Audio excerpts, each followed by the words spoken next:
On va importer l'image qui correspond à ce que tu veux faire, c'est-à-dire ton I majuscule. Je ne l'incorpore pas, je la lis seulement pour que le fichier ne soit pas énorme. Là voilà, je ramène ça dans ma page de travail. Je m'occuperai peut-être ensuite des dimensions. Donc je zoome. Voilà. Et puis je vais essayer d'analyser puis de réfléchir à ce qu'on peut faire pour réaliser ce i. Déjà l'image là me gêne. Elle est trop imposante, donc je vais la réduire en contraste. Je la supprimerai dès que le travail est terminé. Si je regarde comment les choses ont été faites, je vois en fait non pas une, mais 3 colonnes satin bien distinctes. Celle-ci, pour la barre supérieure du i, le corps du i et la barre inférieure du i. Je ne peux pas avoir une colonne satin qui ferait les deux en même temps. Une colonne satin, c'est un ensemble de points qui vont d'un bord à un autre.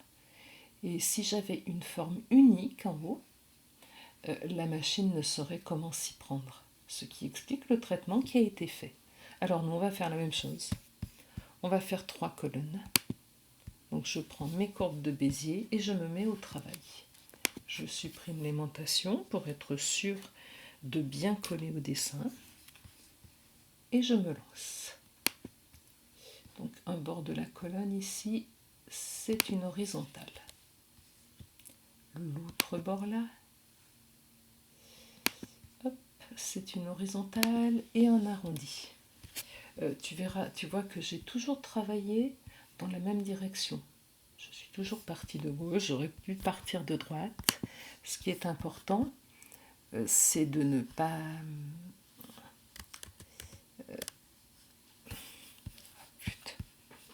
Ce qui est important, c'est de ne pas avoir 2 rails pour une colonne satin qui soient de directions différentes. Donc je me rapproche, je vais fignoler ça. Là, j'ai une petite zone un peu arrondie. Là, ce serait probablement mieux avec quelque chose de plus horizontal. Voilà. Donc j'ai les 2 rails. Ça ne convient pas pour une colonne satin en pointillé.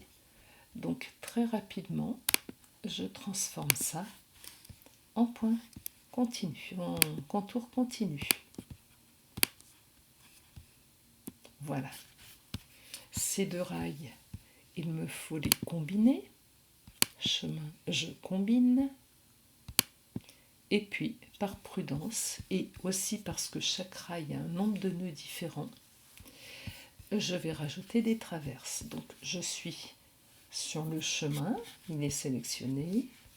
Je n'ai plus qu'un seul chemin puisque j'ai combiné les 2 parties. Je me saisis du crayon, j'appuie sur la touche majuscule et je trace mes traverses. Alors, pour les tracer, c'est un point. Je clique à chaque extrémité de la traverse. Là, je voudrais orienter les points comme ici, dans ce sens-là. Donc, hop, voilà une première traverse pour guider les points. Et ensuite, ils vont se répartir harmonieusement jusqu'au bout, ou avant d'arriver à la verticale, je vais faire une légère oblique. Et puis, je me rends compte que là, je pourrais fermer un tout petit peu plus. Peut-être avoir un plus bel arrondi. Alors tout ça c'est un travail, voilà, il va falloir que tu fignoles. Mais je te laisse ce travail-là. On va paramétrer ce petit bout de ligne satin.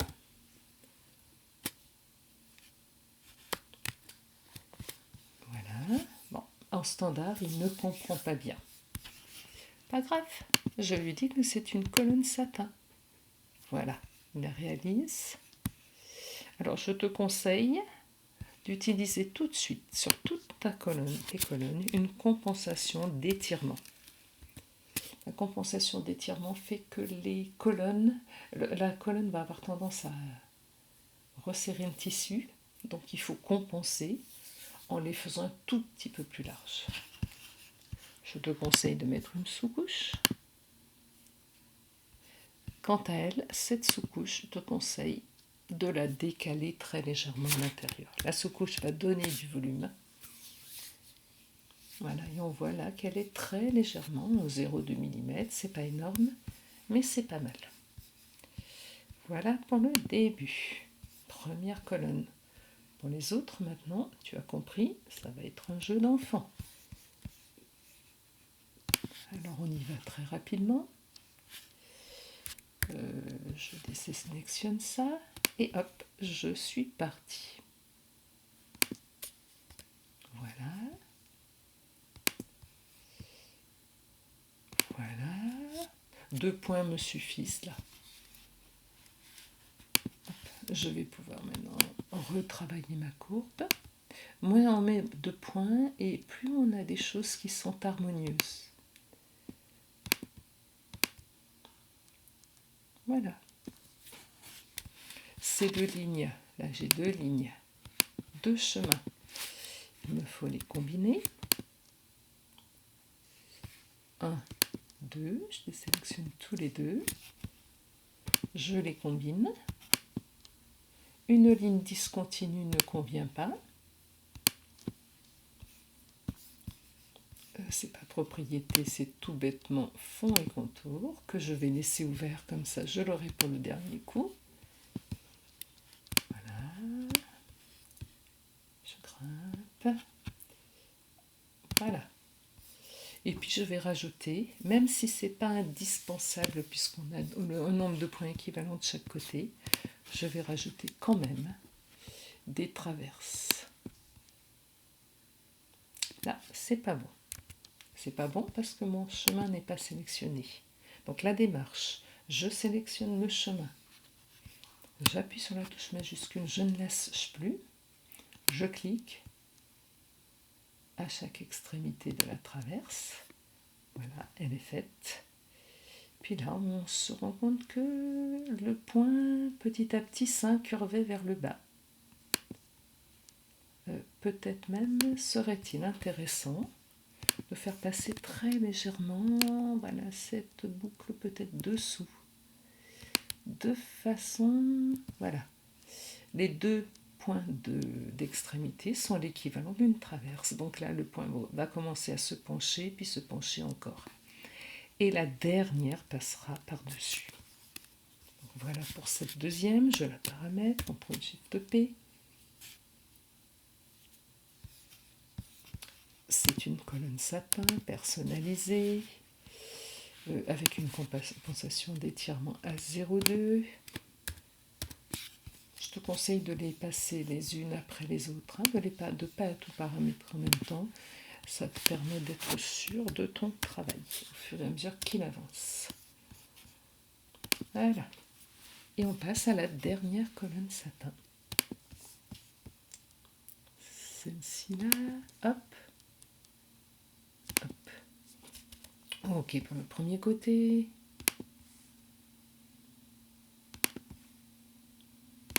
Ok pour le deuxième. Celui-ci, je lui donne je l'incurve très légèrement. Éventuellement un tout petit peu dans l'autre sens là, quoique, non. Voilà. Ces 2 lignes, hein, ces 2 lignes-là, on reprend toute la démarche. 1, 2, il me faut les combiner.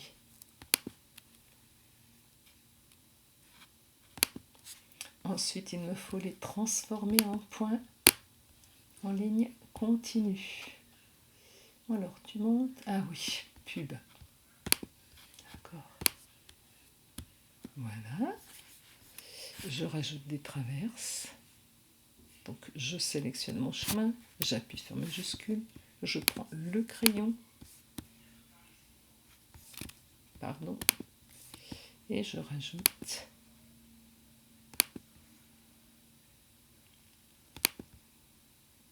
voilà. À la fin, je dois avoir mon image et un chemin par colonne satin.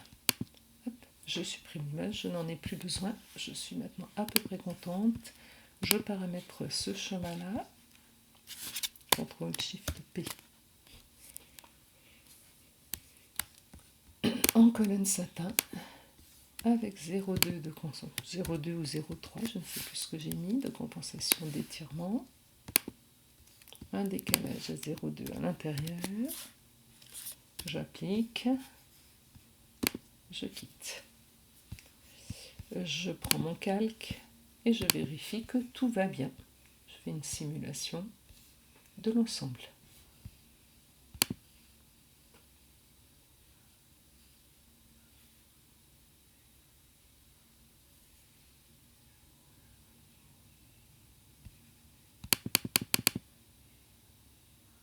Voilà.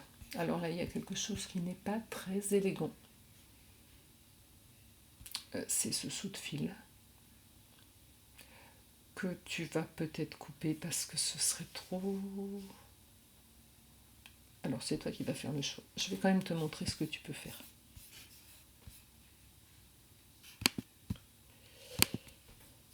Une fonction fort intéressante dans Mixstitch qui permet, quand on a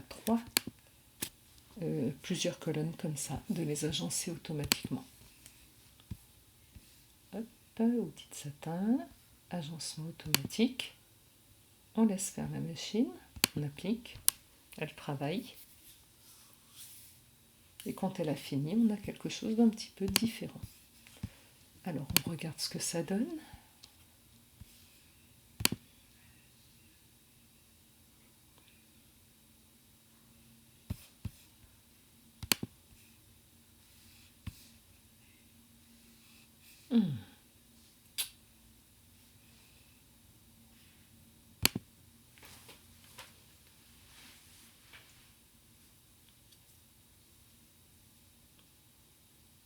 Alors, il commence plus du tout de la même façon, il a tout réorganisé. Il nous a rajouté des petits chemins en point droit à l'intérieur. Et c'est lui qui décide de la façon dont il travaille. Sauf que là, eh ben, c'est pas top, parce qu'il nous a mis celle que je voulais dessous, dessus. Par contre, on n'a plus du tout de saut de fil à l'extérieur de la forme. Tout se passe dedans. Alors on peut peut-être bien lui demander de conserver l'ordre des colonnes au moment de la réorganisation. Donc je reviens en arrière, j'annule.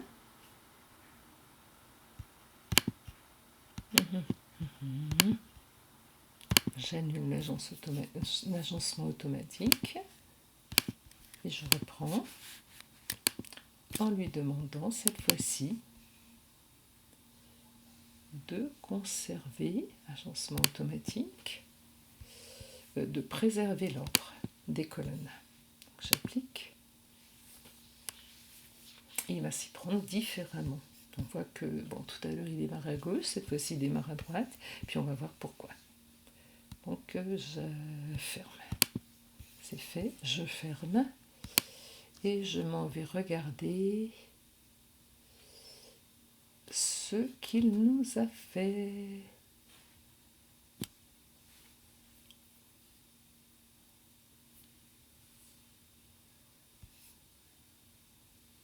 Effectivement, il démarre par le haut. Voilà.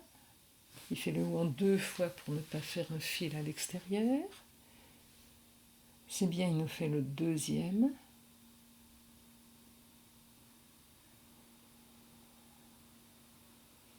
Puis le dernier qui va passer dessus. Ce qui nous donnera un résultat bien plus joli. Voilà. Tout cela serait parfait si on avait vérifié les dimensions. Et c'est là que tout va coincer, me semble-t-il. Tu disposes d'un outil qui s'appelle mesurer. On va voir quelles sont les dimensions de tout ça. Tu veux arriver à 9 cm. On est à 75. 73, 75. Alors on va tout sélectionner dans ce calque. Voilà, et là tu as les dimensions millimètres. Je vais bloquer ça et demander de venir à 90, qui est à la taille que tu souhaites obtenir. On constate qu'il déporte, qu'il a recalculé aussi la largeur. Alors on va reprendre cet outil de mesure, il est précieux.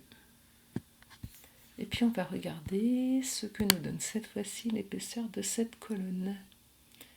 12,2, et là on est vraiment sur les limites. 12,2 à 12 mm. Une brodeuse ne fera pas de colonne sapin, elle va refuser. 11,69, c'est limite. Le total là, 4, c'est voilà, on est encore limite. C'est déjà un bon point, on va le sauver comme ça. Je vais te l'envoyer et ensuite je t'expliquerai comment partager tes colonnes en deux. Je l'enregistre. Enregistrer sous. Je vais l'appeler Iline. Je vais l'enregistrer en SVG.